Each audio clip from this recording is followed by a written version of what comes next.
and welcome to Financial Minds Meet the Experts. I'm your host, Jaime Agostino. As you know, on this podcast, we're joined by financial industry experts to talk about topics, trends, and themes that credit union professionals need to know about. Today, we're joined by Linda White, Executive Director of Credit Union Women's Leadership Alliance, CUWLA. Linda, thank you so much for joining me today. Would you mind sharing just a little bit about yourself with our audience? Sure. Thanks, Jamie. Thanks for having me on. This is awesome. So I am a lifer credit union person. So I started out in credit unions in 1978. So I let people do the math so I don't screw it up. And I started out as a teller, like many of our members that we'll talk about, and rose to the ranks when I left my first credit union. I was not the CEO, but became a CEO of the credit union I retired from. Became a CEO in 1985 at Upward Credit Union, after having been there. But I was there collectively 37 years before I retired and became the executive director for CUWLA. It's like I had like a 4-hour retirement. All right. Well, you love the industry so much. You wanted to keep helping us. So we appreciate that. So Linda, you were one of the 13 founders of CUWLA. Yeah. So tell me about the history behind how CUWLA started.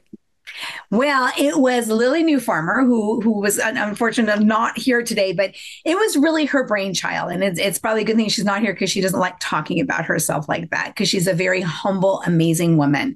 But just kind of like had this notion of, is there a need for something like this? And how do we get together?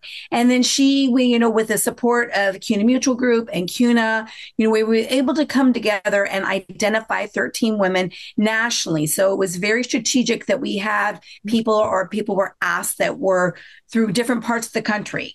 Okay. So we represent different parts of the country, different size credit unions to come together, but smaller credit unions to have a conversation about, is there a need for something or a support system like this? All right, wonderful. What were the steps, the team had to complete to get the new association launched in 2021? Well, so we were officially formed in 2020 is when our charter says. Okay. So there's a lot that goes into that. And, it's like with any new organization, 13 women coming together, first of all, it was like not having known each other is like, for all of us to be heard was like the part of the groundwork there to kind of like make the final decision. Should it be co-ed? Should it be inclusive? Whatnot. But then once we were formed, it's a matter of getting your bylaws and your 501c3. Do we go that route? Your articles of incorporation. That takes a lot of work, and 13 of it, I was working at the time, to collectively come together. And again, just to like lean into all those resources that we have to get that major part up. And then the pandemic hits. So while, we officially launched, we started in 2019, the 13 of us that came together in 2019. Okay. And then when we were officially formed, it was 2020. And so people often, the 2021 is when we were at the virtual GAC, because there was no GAC in 2021. Mm-hmm. So that was our official coming out party, was the virtual GAC in 2021. All right. What is the mission of CUWLA? So the mission of CUWLA, I want to make sure I got this right, is to be an inclusive network and safe space to support women CEOs, smaller credit unions, and smaller CEOs and credit union sustainability.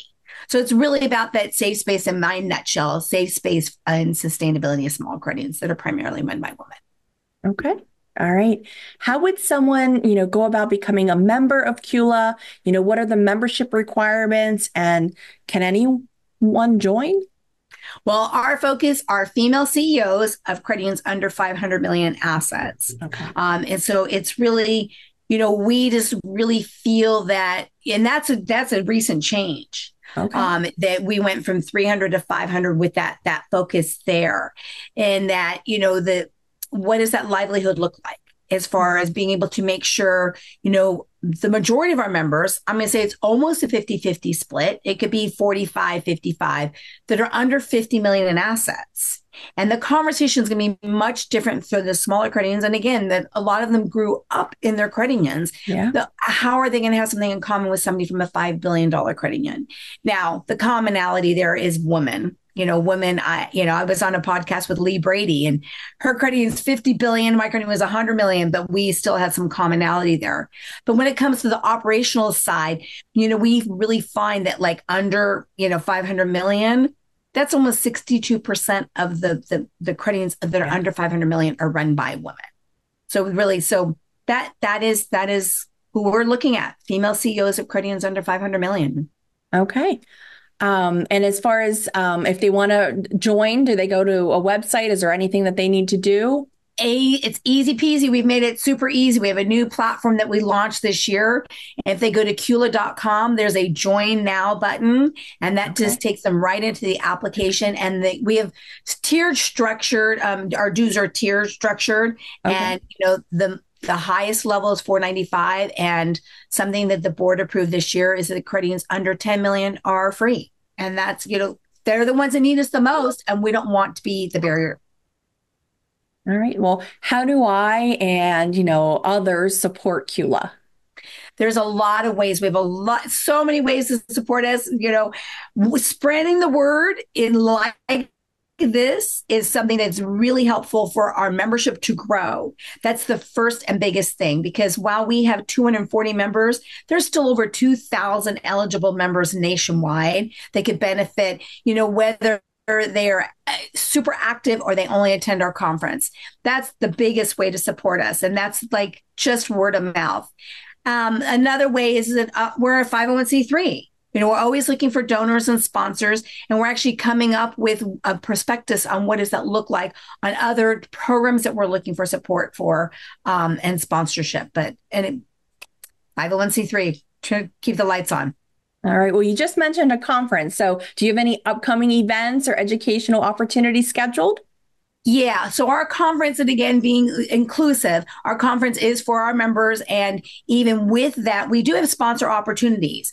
So we do, there's sponsors out there that are interested in attending our conference. When we actually do have some sponsors are like, I want to sponsor, but I can't attend.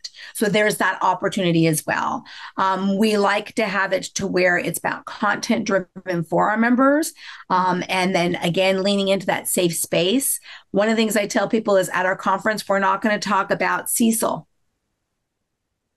No CECL conversations, but really leaning into being a female CEO and what does that look like? What is that differentiator? We want to be a conference that's not tactical, not that we might have one track that's like that, but the majority of it's all general session, and it's like really about that, like what does that leadership growth look like? What are some challenges our members might be facing?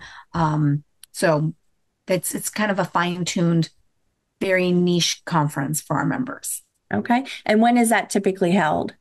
It's in September. And, many things we talk about, but September is the latter part of September is where we lean. Again, remembering that our smaller credit unions, once we get into the October timeframe, they're looking at closing their books and doing their call reports and doing their board meetings. So September, and we rotate around the country to make sure that we are going to reach different time zones and our members in different places. All right. If somebody wants to learn more, where can they learn more about CUWLA? CUWLA.com. It's super easy. CUWLA.com. All right. Any final thoughts for our listeners today? Well, I have lots of final thoughts, but you just tell me how long I can go. No, really, I think, we have often, I'll talk to you about some of the things that we do face. People go like, why are we women only? And again, it's that safe space. I know I've said that a dozen times, but when we look at the conversations that our members have, to be able to have that opportunity to have a conversation with your peer. We all know this, the saying, it's lonely at the top. And, women by nature are nurturers. And time and time again, our members will say, gosh, where was this when I first became a CEO? We have members that have been CEO for 2 months. We have members that have been CEO for 40 years and everything in between. And the reality is that, like I said, time and time again, where was this when I was coming through the ranks?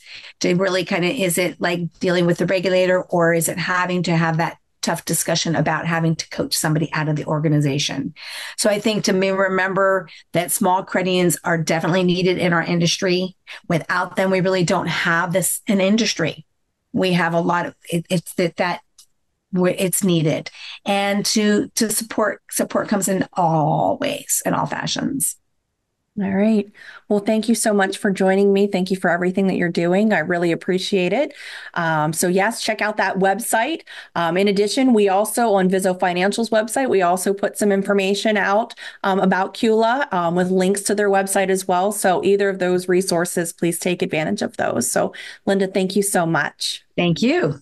All right. This episode of Financial Minds Meet the Experts was brought to you today by CU Access. Viso Financial, MyCU Services, and CU Answers have banded together to create a new kind of credit union core processing community called CU Access. It's where we share our services, our expertise, educational opportunities, core processing system, and supportive nature in a single place where collaboration is the name of the game. Looking for core solutions? CU Access. Want to find knowledgeable experts who can enhance your services for a better member experience? Go to CU Access. Need to do some core processing training? You guessed it, go to CU Access. Learn more at www.cuaccess.org. As always, thanks for listening and make it a great day.